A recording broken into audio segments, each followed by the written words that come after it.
മധ്യപ്രദേശിലെ ജബൽപൂരിൽ വൈദികർക്ക് നേരെയുണ്ടായ ആക്രമണം ഒരു തരത്തിലും പൊറുക്കാനാവില്ലെന്ന് റവന്യൂ മന്ത്രി കെ രാജൻ പറഞ്ഞു. ആക്രമണത്തിനിരയായ ഫാദർ ഡേവിസ് ജോർജിന്റെ സഹോദരൻ ജോബി തേറാട്ടിലിന്റെ കുട്ടനെല്ലൂരിലെ വീട് സന്ദർശിച്ച ശേഷം മാധ്യമപ്രവർത്തകരോട് സംസാരിക്കുകയായിരുന്നു മന്ത്രി.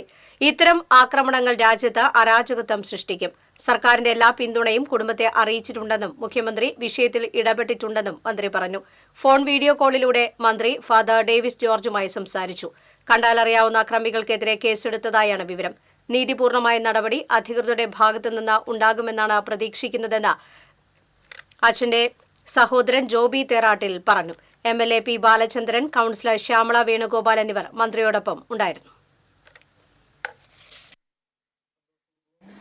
അദ്ദേഹം ഞങ്ങളോട് പറഞ്ഞ മറുപടി ദൈവത്തിന്റെ പ്രാർത്ഥനയും അനുഗ്രഹവും ഉള്ളതുകൊണ്ടും പ്രയാസവുമില്ല. നിങ്ങളുടെ പിന്തുണ കൂടുതൽ കരുത്ത് പകരാൻ ശ്രമിക്കുന്നു, ഞങ്ങൾക്ക് പിന്തുണയാകുന്നു എന്നുള്ളതാണ്. അദ്ദേഹത്തെ വീഡിയോ കോളിലൂടെയാണെങ്കിലും കാണാൻ കഴിഞ്ഞതിൽ വളരെ ആശ്വാസം ഞങ്ങൾക്കുണ്ട്. അദ്ദേഹത്തെ മറ്റൊരു ഉണ്ടാക്കുന്നുണ്ടെന്നുള്ളത് അദ്ദേഹത്തിന്റെ സഹോദരനുമായിട്ട് സംസാരിച്ചു. അദ്ദേഹം ഈ പറഞ്ഞതുപോലെ ഭയരഹിതരായി തീർച്ചയായിട്ടും അവരുടെ വിശ്വാസമാർഗത്തിൽ മുന്നോട്ട് പോകാൻ എന്ത് വില കൊടുക്കേണ്ടി വന്നാലും ആ വിധത്തിൽ നിലകൊള്ളും എന്ന പൊതുവികാരത്തോടു കൂടി തന്നെയാണ് നിൽക്കുന്നത്. അതിന്റെ അർത്ഥം